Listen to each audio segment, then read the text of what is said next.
Allez, bonjour à tous, j'espère que vous allez bien. Aujourd'hui, revue de marché, on parlera de BTC dans un premier temps. Ensuite, on verra un trade que j'ai pris en cours. Donc, on verra qu'est-ce que ça donne, pourquoi je suis rentré en position. On fera un petit suivi de ce trade qui est, comme j'ai dit, toujours en cours. Ensuite, on parlera d'Ether, de certaines altcoins qui reperforment bien face au BTC, notamment Solana et Hyperliquid. Et ensuite, j'analyserai trois cryptos que vous me demandez d'analyser. J'ai noté Gala, Dodge et Toshi. Alors, sur le BTC, où est-ce qu'on en est? Eh ben, on est en train de retester cette résistance-là. On voit ce niveau des 112 000 dollars, on est tout simplement en train de le retester et c'est là où on a un signal qui va être vraiment urgent, c'est de voir comment ça se passe. Comment ça se passe à ce niveau-là? Pourquoi? Parce que si on commence à la réintégrer et avoir de l'acceptation, c'est-à-dire que on réintègre ce niveau-là et on le flippe en support, ça sera un signal extrêmement bullish pour pousser et aller chercher ensuite les 117 000, ok? Hop, si j'arrive à bien tracer mon trait à ce niveau-là, 117 000. Et ensuite, si vraiment on break les 117 000, c'est pour aller faire un nouvel ATH. Donc ça, c'est uniquement, et c'est là où le signal est vraiment important à surveiller, on a une réintégration des 112 000 dollars. Pourquoi? Parce que dans ce genre de configuration où on a un range, alors je ne le dessine pas de la même manière, mais c'est pour vous faire comprendre, qu'on a comme ça un range et qu'on break le bas de range, typiquement, on a une sortie, un déplacement de la valeur et une sortie de ce range dans un sens, ici par le bas. L'objectif, c'est de rentrer dans une tendance baissière, parce que quand on break un range, c'est pour avoir une poursuite et un changement de dynamique. On passe d'une dynamique neutre, d'un range, ok, à une dynamique baissière. Et ça, l'invalidation, elle est où? Elle est si on réintègre le range. Pourquoi? Parce que quand un range break, on ne doit pas la réintégrer. D'accord? Il n'y a aucune raison de réintégrer un range, sinon on est plutôt sur une déviation réintégration, et là on piège énormément de monde, comme on a fait à ce niveau-là, et là c'est pour aller chercher l'extrémité opposée. Donc c'est pour ça que actuellement BTC se trouve sur un signal vraiment, enfin sur une zone importante, il peut donner un signal très important. Maintenant, on est sur une résistance, ça c'est un fait. Ok, si je me mets sur du H4, la résistance on la voit beaucoup plus, hein. On est ici sur un niveau clé, et c'est normal, automatiquement un niveau qui faisait avant office de support fait maintenant office de résistance. Des fois on me dit, Nico, je comprends pas pourquoi des fois un niveau de support ça passe en tant que résistance. Alors, il y a plusieurs raisons. Déjà, d'un point de vue visuel, c'est un niveau qui est flagrant pour beaucoup de personnes, donc on va avoir des vendeurs qui vont défendre ce niveau-là. Mais l'explication également que certains ne vont pas vous donner et que c'est pas facile à comprendre quand vous débutez, c'est que sur ce niveau-là, dans cette zone-là, on va avoir des acheteurs qui vont défendre le niveau. Pourquoi? Parce que c'est un niveau de support, ils se disent qu'ils vont avoir des setups qui peuvent prendre en compte, etc., etc. C'est un niveau qui va être défendu. Sauf que lorsqu'on perd ce niveau-là, ok, parmi les acheteurs qui sont ici, ici et ici, il y en a qui vont sortir dans leur position, ils vont se prendre un stop loss, d'autres ils vont se faire liquider, d'accord? Ça veut dire que l'exchange va clôturer automatiquement leur position, mais il va y avoir toujours, j'ai envie de dire, des vaillants. Alors, est-ce que c'est des vaillants qui ont raison de rester? Mais en tout cas, il y en a toujours qui sont toujours en position, ok, dans cette zone-là. Et le fait de revenir chercher ici leur prix d'entrée, quand ils se rendent compte que la structure a été break, quand ils se rendent compte que, eh ben, ils sont en perte, surtout, hein, ça c'est quelque chose à prendre en compte, c'est que les acheteurs ici, lorsqu'on revient chercher leur prix d'entrée, ok, ils sont passés par une phase de perte. Et ben potentiellement, c'est des acheteurs qui peuvent clôturer leur position, ok, et je vous rappelle, un acheteur qui clôture sa position, c'est un vendeur, tout simplement. Donc c'est pour ça qu'on flippe des fois des niveaux de support en résistance et des niveaux de résistance en support. C'est parce que les acheteurs qui sont piégés ou les vendeurs qui sont piégés peuvent clôturer leur position pour sortir à break-even ou légèrement en perte, et ça fait du coup une pression vendeuse dans ce cas-là ou une pression acheteuse si on a cassé un niveau de résistance. Donc maintenant c'est un niveau qu'on travaille. Moi ici ce que je surveille c'est surtout les clôtures daily. Ce que je veux c'est déjà comme je l'ai dit dans un premier temps, réintégrer cette zone-là, ce niveau-là. C'est pas spécialement, je vous ai dit 112 000 dollars, mais c'est pas si on clôture à 112 001 dollars, je commence pas à dire ça y est, on a réintégré le niveau, c'est parti to the moon. Non, déjà c'est une zone d'intervention. On procède jamais sur un niveau fixe, mais toujours sur une zone d'intervention.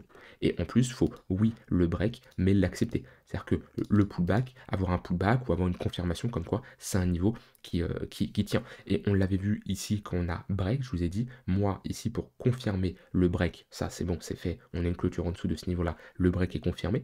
Par contre, pour confirmer la cassure, il faut vraiment avoir de l'acceptation. Et de l'acceptation, comme on l'avait vu, qu'est-ce qu'il fallait? Il faut avoir 2-3 bougies consécutives en dessous de cette zone de résistance qui confirment comme quoi les vendeurs continuent de pousser et pas spécialement avoir de réaction acheteuse, ou alors avoir ce qu'on pourrait avoir aujourd'hui ou demain à ce niveau-là, un rejet sur ce niveau-là.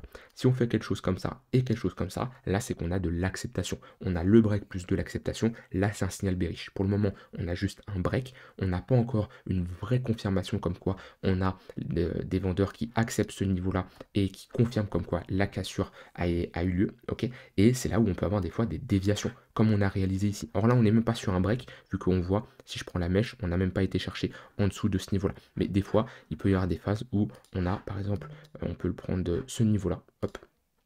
Vous voyez, là, on fait une clôture à pas grand-chose, il me semble. Ouais, voilà, une clôture à pas grand-chose. Là, déjà, le break, moi, je parle pas de break ici, parce que c'est beaucoup trop timide. Si on avait clôture ici, ok, mais c'est là où il faut également de l'acceptation, c'est-à-dire tout simplement avoir une confirmation comme quoi c'est un niveau qui tient. Ok. Et bah, ça, pour ça, il faut surveiller les clôtures. Et le fait de procéder de cette manière-là, ça veut dire surveiller la cassure, mais également surveiller si on a de l'acceptation, ça vous permet de ne pas vous faire piéger et de ne pas trop anticiper d'avance que ça y est, le marché va se crasher, comme certains peuvent dire, ça y est, top de marché, et tout se crache. Non, on a un signe qui est clair, c'est que on a un break. Maintenant, il faut voir si les vendeurs vont maintenir cette tendance baissière et la cassure de ce niveau-là avec des acheteurs qui ne vont pas se manifester. Parce que des fois, ça peut provoquer des pièges, hein. Vous voyez, là, quelqu'un qui se précipite trop, qui voit une clôture sous ce niveau-là, voilà, voilà, faut avoir cette capacité à se dire, ok, là, vraiment, on a de l'acceptation. Par exemple, là, on a un cas typique. Tout ça, c'est une zone qui lâche. On a clairement lâché cette zone, ok.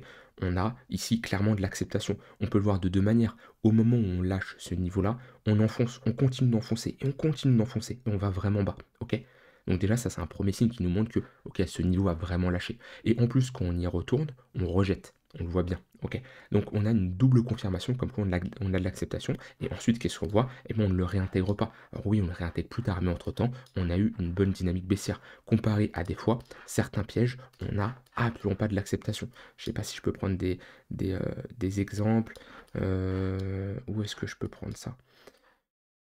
Où est-ce que je peux prendre ça? J'en ai pas spécialement là sous les yeux. Hmm. Voilà, on l'a réintégré assez rapidement. Bon, j'en ai pas sous les. Bah, là, on peut voir par exemple à nouveau un signe de un niveau qui lâche et on a de l'acceptation également. On le voit déjà parce que on a une première clôture, une deuxième clôture et on clôture vraiment, vraiment bas. Ici, avec cette bougie, on reteste cette zone-là, on le reteste à ce niveau-là et on passe du temps en dessous. Comparé à des fois certains niveaux où on va réintégrer très, très rapide. Un exemple parfait, je l'ai en tête, Chainlink en weekly. Je me mets sur Chainlink, je me mets ici en weekly. Vous voyez, ici, on a un exemple parfait. On a un break à ce niveau-là, mais on réintègre très vite, ok. On passe pas trop de temps en dessous, d'accord. Là, on a une confirmation, et c'est là la différence entre, comme je l'ai dit, casser, mais accepter ou pas. Et là, on n'a clairement pas d'acceptation. Réintégration, ça c'est pour aller chercher le signal opposé. Voilà, bon, j'ai passé un peu de temps là-dessus, c'était pas le but, mais c'est important de comprendre ça, parce qu'il y en a beaucoup qui se concentrent uniquement sur les breaks. Oui, c'est un point important, mais pas que. Donc voilà, en tout cas sur le BTC, toujours sur cette zone de résistance, si je mets des moyennes mobiles, on a toujours un tunnel 1 heure orienté à la baisse, un tunnel 4 heures également orienté à la baisse, s'ils veulent bien s'afficher. Ouais, ok, parfait. Voilà, on le voit bien. On a cassé le tunnel 15 minutes. Bon, là, l'objectif, c'est d'aller chercher potentiellement le tunnel 1 heure, mais dans tous les cas, on reste dans un flux baissier. Moi, j'ai pris un short sur BTC que je vous montre en direct, hein, où ouais, je suis en perte pour le moment et je suis toujours 100% transparent avec vous. Certains, peut-être, me découvrent et vont être choqués, vont me dire, ouais, je comprends pas. Le mec, je regarde une vidéo sur YouTube, il me montre carrément une perte qui est en cours. Pour ceux qui me connaissent pas, je suis transparent avec vous, d'accord? Je vous montre pas spécialement 100% de mes trades parce qu'il y a des fois des trades que je vais clôturer, que je vais pas penser à vous montrer ou voilà. Mais souvent les trades que j'ai en cours comme ça, je vous les montre parce que je l'ai pris aujourd'hui, je l'ai pris tout à l'heure, d'accord. J'ai mon signal, bon voilà, je vous montre. Mais moi, il y a pas d'ego. Quand je vous montre comme ça un trade, je suis pas là pour vous dire je suis le meilleur, je suis pas là pour vous dire non, c'est pas le but. Moi, je vous montre mes trades. J'ai des trades qui sont gagnants, j'ai des trades qui sont perdants et surtout un trade, c'est pas significatif. Un trade, c'est pas significatif. Le résultat d'un trade n'est pas significatif. Si vous jugez la qualité d'un trader parce qu'il a pris un stop loss ou parce qu'il a pris un TP, c'est complètement ridicule. C'est un fait. Pourquoi? Parce que tout le monde peut prendre un stop loss, tout le monde peut prendre un TP. Par contre, ce qui compte, c'est, je sais pas si je vais l'avoir sous les yeux, si je vais l'avoir là, voilà. Ce qui compte, c'est ça. C'est que quand je présente le setup là que j'utilise, ça c'est l'évolution de la performance du setup que j'ai utilisé sur le trade que j'ai montré juste avant. C'est ça qui compte. C'est d'avoir ici une évolution. Et il y a des phases de perte, il y a des phases où j'ai des drawdowns, ok. Mais ce qui compte, c'est d'avoir une évolution intéressante sur du long terme, ok. Et avoir tout simplement des stats qui vous permettent de juger est-ce que votre setup fonctionne ou pas. C'est ça qui compte, d'accord? C'est ça l'importance, ok? C'est avoir des petites pertes, ok? Moins 1%. Quand je prends une perte, je prends moins 1%, mais quand je gagne, je prends du 2, du 3, du 4, les plus gros du 5%, ce qui est un très bon ratio risk-reward, d'accord? Et on le voit ici, quelque chose de très simple, pareil, qui peut en choquer plus d'un, c'est un setup qui me donne 42% de taux de réussite. J'ai un win rate moyen de 42%. Ça veut dire sur 100 trades, j'en gagne 42, j'en perds 100. Pourtant, c'est un setup qui est rentable et qui fonctionne bien. Ok, on le voit sur les performances ici à l'année. Or, sur ce fichier Excel, il faut que je mette à jour 2025, il me manque quelques trades. Mais on voit que à l'année, c'est un setup qui fonctionne très bien. Ok, ça, ce que je veux vous faire comprendre, c'est pas pour vous montrer, ah bah regardez, j'ai un trade en cours. Non, non, mon but, c'est de vous faire comprendre que ne jugez jamais la qualité d'un seul trade. Et quelqu'un qui, ici, veut tester une stratégie, qui veut mettre en place une stratégie, hein, que ce soit sur de l'intraday, du swing, peu importe, ne t'arrête pas parce que tu t'es mis sur une charte et que tu as vu que tu t'es pris un stop loss. Ne t'arrête pas à ça. Ne t'arrête pas à ça. C'est pas parce que tu prends un stop loss que tu dois arrêter de backtester ta stratégie. Parce que tu vas en prendre des stop loss. Et c'est tout à fait normal. Et comme je dis, le résultat d'un trade ne veut rien dire. 5 trades, ça veut rien dire. Tu commences à vraiment prendre du recul sur ta stratégie après 50 voire 100 trades. 100 trades, c'est le palier que moi j'aime bien avoir. C'est que quand je backteste une stratégie, tant que je n'ai pas 100 trades, je commence pas à tirer des conclusions. Parce qu'il y a toujours un effet de variance. Plus l'échantillon est important, plus le nombre de trades est important, plus la qualité de votre stratégie va être représentative. D'accord? Mais sur 5 trades, il y a toujours la variance, il y a toujours le facteur chance, parce que c'est un fait, quand vous tradez, il y a le facteur chance. Mais ce facteur chance est éliminé sur du long terme. Voilà, donc pour ceux qui sont un peu matheux dans les probabilités, etc., vous allez comprendre, certains c'est un peu plus compliqué, mais c'est passionnant tout ça et c'est pour ça que j'aime bien le trading. Mais voilà, en tout cas, trade en cours, potentiellement une perte que je vais prendre. Et si je la prends, et ben c'est pas grave. Je la note dans mon journal de trading et je passe à autre chose. Le but, c'est pas de me dire, ça y est, j'ai perdu, je remets toute ma stratégie en cause. Et c'est là l'importance d'avoir un journal, d'avoir des stats comme ça, d'avoir un grand nombre d'échantillons de trade qui vous permettent de voir si votre setup fonctionne. Parce que quand vous prenez une perte, ok, bah regardez avant d'où vous venez. Et ça vous permet de voir que ça fait partie du processus. Et c'est tout à fait normal de perdre. Voilà, en tout cas, on fera un bilan sur ce trade-là. Mais j'ai ce setup qui est en cours où j'ai ici un TP sur le Previous Daily Low et un TP partiel au niveau de ce niveau ici, à risque de 2 pour 1, globalement, vers ce précédent creux. Donc voilà, on verra l'évolution de ce trade-là. Mais là, ce que je vous ai dit, c'est une mine d'or d'informations. Ok, quelqu'un qui commence, qui a les informations que je viens de dire là, comparé à certains qui vont regarder des vidéos, oui, RSI, momentum, etc. C'est de l'analyse technique, c'est important. Mais avoir ce mindset-là, comprendre l'importance d'avoir un journal de trading, comprendre l'importance qu'un stop loss ne veut rien dire, c'est ça qui va vous faire évoluer beaucoup plus rapidement que ce que vous le pensez. Voilà pour BTC. Si je parle ici au niveau d'Ether, pas de trade qui s'enclenchait de mon côté sur Ether, même si ça redevient intéressant le fait qu'on repasse au-dessus des moyennes mobiles, au-dessus du 15 minutes, au-dessus du 1 heure, on a même le 3 minutes qui est de la tendance, c'est plutôt pas mal. Maintenant on se rapproche de cette zone de résistance qu'on avait vue ensemble, 4670 $, qui est globalement à ce niveau-là la ligne de coup de ce range-là, où on a inversé notre tendance. Ok. Donc voilà, si on revient chercher les 4007 ici, c'est un niveau qu'il faudra surveiller, qui pourra potentiellement faire office de résistance. Maintenant, comparé à BTC, où je suis beaucoup plus méfiant, moi, Ether, je reste bullish, et je pense qu'on peut avoir une phase où BTC range et Ether et les altcoins continuent d'en profiter, sauf si Ether commence à dégringoler et break les 4000 $. Ok, si on commence à repasser en dessous de ce niveau-là, ouais, là, franchement, je serais méfiant et je réduirais, moi, mon exposition de mon côté. Et pareil, ça c'est très important, mais commencez pas à vous dire, waouh, admettons Ether fait ça. Je sais que beaucoup vont avoir cet état d'esprit. C'est normal, je l'ai eu moi aussi. Beaucoup vont se dire, waouh, attends, je vais pas clôturer mon trade à 3 900 4 000 $ alors que j'aurais pu le clôturer à 4 900. Ça, c'est une mauvaise mentalité. Si vous pensez comme ça, vous arriverez jamais à rien en trading et en investissement.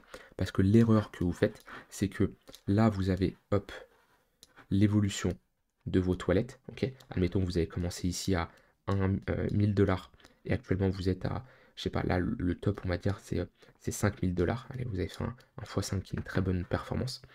Et vous avez un wallet qui fait ça. Et là, admettons, vous êtes à 3000. Ok. Ici, la plupart, vous allez regarder juste ça. Juste cette phase-là. Et vous allez vous dire, attends, j'étais monté à 5000, maintenant je suis à 3000. Ben non, je ne vais pas vendre là, c'est dommage, j'aurais pu vendre à 5000. Sauf que ce que vous ne regardez pas, c'est cette phase-là. C'est cette partie-là. Ok. Et c'est ça qui est dommage. C'est que vous ratez la partie la plus importante, c'est l'évolution de vos toilettes. Ok, et je me suis trompé, mais c'est pas ça que je veux mettre, mais c'est ça. Parce que ça, c'est mort, ça, vous ne l'avez plus. Vous l'aurez peut-être une autre fois, mais vous ne l'avez plus actuellement. C'est cette évolution-là, ok, que vous avez. Et les personnes qui se sont dit ça quand on était là, à 3700, qui se sont dit non, mais attends, je peux pas vendre à 3005, 3007, on était monté à 4007. Bah, crois-moi qu'ils sont nombreux, tu les doigts qu'on est revenu chercher les 1000. Donc non, n'ayez pas cette mentalité de vous dire je ne peux pas couper ma position parce que le marché a baissé. Au contraire, si vous avez des invalidations, il n'y a pas de souci. Et ça, si vous avez cette mentalité-là, c'est que vous n'êtes pas à l'aise avec vos entrées. C'est un fait. Parce que la personne qui est rentrée à 4000 $, elle aura beaucoup plus du mal de clôturer à nouveau à 4000 $ si on a une invalidation comme ça, que la personne qui est rentrée à 1500 $. C'est un fait. Et si vous soignez vos entrées, vous serez beaucoup plus à l'aise psychologiquement parlant. Donc voilà, en tout cas, moi, je reste là-dessus bullish sur Ethereum. Alors, au niveau des altcoins, on a Solana. C'est très intéressant ce que nous fait Sol en ce moment, avec une bonne surperformance ici. On est en train de s'installer au-dessus de cette zone de résistance. Là, on a vraiment un break et de l'installation. Déjà, le break, on le voit globalement à ce niveau-là, cette bougie-là. Et là, on a un retest, hein. On le voit mieux si je me mets en daily. Vous voyez là, on commence à passer au-dessus. Là, on a une fausse cassure. On voit ici la déviation réintégration sans spécialement avoir de l'acceptation. Et là, on voit qu'on accepte pas facilement. C'est pas la charte la plus simple à analyser. Mais on voit que là, on a des creux de plus en plus haut, des sommets de plus en plus haut. On est un peu dans une sorte de canal aussi. Alors, je ne trade pas du tout, moi, ce type de pattern parce que j'aime pas tracer des choses sur ma charte. Mais on voit qu'on fait des sommets de plus en plus haut, des creux de plus en plus haut. Donc, c'est plutôt pas mal la configuration de Solana. Maintenant, attendez-vous pas à faire un x5, x10 sur Solana. Pour moi, très peu probable. Euh, on vient quand même d'assez bas. On a fait une très bonne performance. Allez, si Solana veut pousser, idéalement, il peut aller chercher cette zone-là qu'on avait dessinée ensemble il y a un moment entre les 500 et les 400. Pourquoi? Parce que c'est l'extension de Fibonacci de, hop, je prends ici le sommet, je prends le point le plus bas, extension Fib, voilà, 118, 100% d'extension, c'est cette zone-là. Si on revient chercher cette zone-là, c'est une bonne zone pour prendre des profits, mais attendez-vous pas à un Solana qui va chercher les 5000 $. Par contre, Solana, intéressant sur du court terme pour trader le flux et accompagner le sens et accompagner la tendance. Si je regarde maintenant Hyperliquid, pareil, toujours dans un contexte très intéressant, il nous fait un nouvel ATH, ok. Il break le niveau des. Il est en train de break plutôt le niveau des 50 $. Donc un chiffron psychologique hein, qui va pas être facile à break. On va attendre les clôtures avant de s'enjailler, mais voilà, c'est un niveau qui doit tenir. Là, alors, idéalement, qu'on a un break comme ça, il y a deux niveaux à surveiller. Sur du plutôt court terme, on ne veut pas repasser en dessous de ce niveau-là, ok? Parce que c'est la sortie de notre range et on ne veut pas réintégrer un range.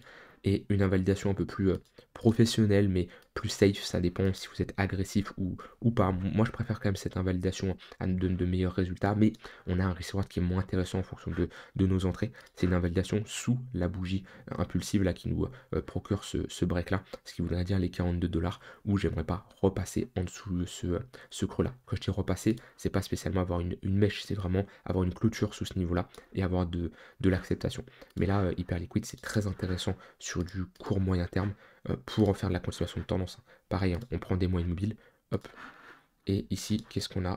Un tunnel 3 minutes qui fait office de support, un 15 minutes qui est orienté à la hausse au-dessus d'une heure. C'est magnifique ce qu'on fait actuellement sur Hyperliquid. Ça redevient une altcoin intéressante qui est important à surveiller dans les prochains jours pour faire de la continuation de tendance.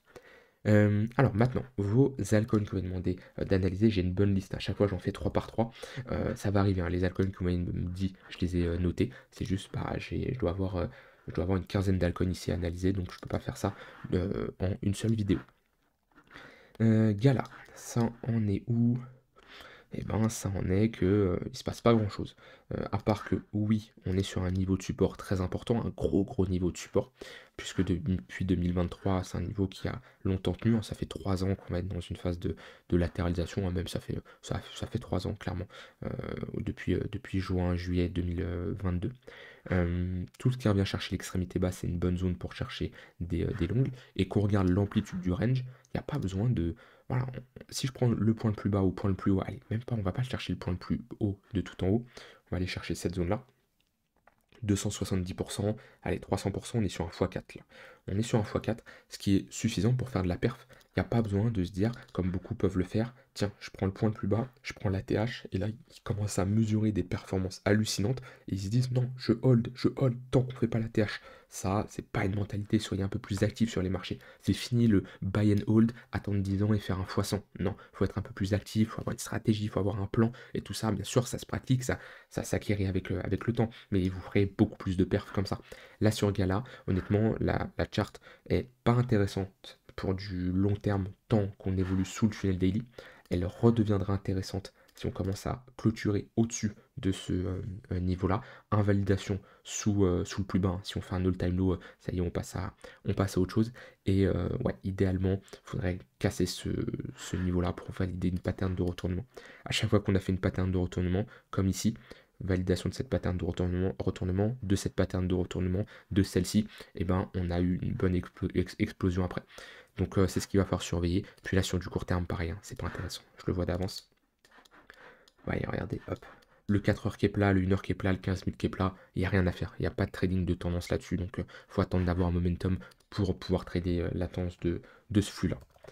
Maintenant, si je prends Dodge, je le mets ici en weekly. Alors, où est-ce qu'on est sur notre petit copain Dodge? C'est vrai qu'on entend beaucoup en parler des mêmes coins en ce moment. Et ben, on est globalement dans une phase de latéralisation ici. On a quand même validé cette structure en W. Ok, c'est un fait, on a un W weekly qui s'est validé. Maintenant, on a eu une réintégration assez rapide. On le voit bien, on est repassé en dessous de ce niveau-là. Et ouais, on a du mal à repasser au-dessus de ce niveau-là. Idéalement, il faudrait avoir un break au-dessus des 25 centimes, 26 centimes de dollars pour avoir une bonne pattern de retournement à nouveau. Parce que là, on a juste une cassure et une réintégration. Maintenant, on est quand même sur des niveaux hauts sur Dogecoin. C'est compliqué d'en acheter un à 25 centimes, sachant que la TH est à 75 centimes, on serait sur un x3. On n'est pas dans la meilleure zone de localisation. Mais honnêtement, Dodge, il pourrait redevenir intéressant si on revient chercher par exemple les 15 centimes. Ouais, ça peut être intéressant, mais là, on n'est pas dans la meilleure des zones. Puis ça manque de momentum en ce moment. Est-ce qu'on pourra avoir à nouveau une même coin season? Je ne sais pas. Actuellement, en tout cas, on voit les moyennes mobiles sont plates. Daily qui est plat, 4 heures qui est plat, 1 heure qui est plat. Il n'y a rien à faire. Il n'y a pas de trading de flux non plus à opérer ici. C'est pas comme qu'on est dans cette bonne dynamique baissière ici, ou alors cette bonne dynamique haussière ici, il y a des setups. Là, c'est beaucoup plus calme, là où on se trouve. Et dernière crypto, j'ai Toshi. Toshi, je ne connais pas, ça me parle pas. Euh, c'est sur Binance, ça, c'est même pas sur Binance. Qcoin, moi, Qcoin en général, ils ont toute la charte. Ouais, je vais regarder quand même. Hop. Est-ce que je peux avoir une meilleure charte? Mais non, je vais prendre Qcoin. En général, Qcoin, ils ont toujours toute la charte. Alors, bon, c'est assez simple. L'analyse, elle est pas spécialement compliquée. On voit que le gros niveau qui fait office de résistance, c'est celui-là. On est un peu dans une compression ici, entre ce niveau de résistance et ce niveau de support. Ce qu'il nous faudrait ici, c'est la confirmation et le break de cette zone-là. Si on valide ça, une grande chance d'aller faire un nouvel ATH. C'est le dernier gros niveau. Ok, donc on pourra avoir ici une bonne pattern de retournement. Ce qu'on ne veut absolument pas faire, c'est quelque chose comme ça. Parce que là, on aura de grandes chances de retester ce creux le plus bas. Hein. Quand on a des déviations, réintégration, en général, c'est pour aller chercher la liquidité de l'autre côté. Donc, entre le point le plus bas, on est sur une bonne amplitude ou pas là? Ouais, on est quand même sur un x3. Donc, honnêtement, actuellement, il n'y a rien à faire. On casse un peu la volatilité, on est dans cette phase de compression. Moi, ce qui pourrait m'intéresser, c'est soit ici, on revisite l'extrémité basse, ok, et on a une réaction acheteuse au niveau de l'extrémité basse, soit on a un break de ce niveau-là avec un pullback. Si on fait ça, alors là, on pourrait avoir, ouais, un signal plutôt, acheteur pour aller revisiter ici, l'ATH en prenant bien sûr des profits sur la montée, hein. C'est pas en mode j'achète là et je hold jusqu'à l'ATH. Non, dans toute cette zone-là, je fais quand même du trading actif pour prendre mes profits sur la montée. Mais voilà, c'est le seul setup que je vois actuellement sur, Toshi. Quand vous faites du long terme comme ça, ne vous arrêtez pas à une analyse technique. Allez faire une analyse sur la tokenomics, sur le fonda, etc. Si vous envisagez de garder cette crypto plusieurs mois. Si c'est une semaine, pas besoin d'analyse fonda. Regardez quand même les news qui arrivent, on ne sait jamais, ça peut créer de la volatilité, mais sinon pas besoin d'analyse fonda là-dessus. Par contre, si c'est sur du long terme, oui, se renseigner un minimum sur la tokenomics et l'analyse fondamentale. J'ai terminé moi de mon côté. On va surveiller tranquillement la clôture daily sur le BTC. N'hésitez pas à rejoindre le Discord pour ceux qui veulent évoluer dans une très bonne communauté qui continue à grandir. Et voilà, je vous souhaite une très bonne soirée. Je vous dis à demain pour une prochaine vidéo. Bye bye.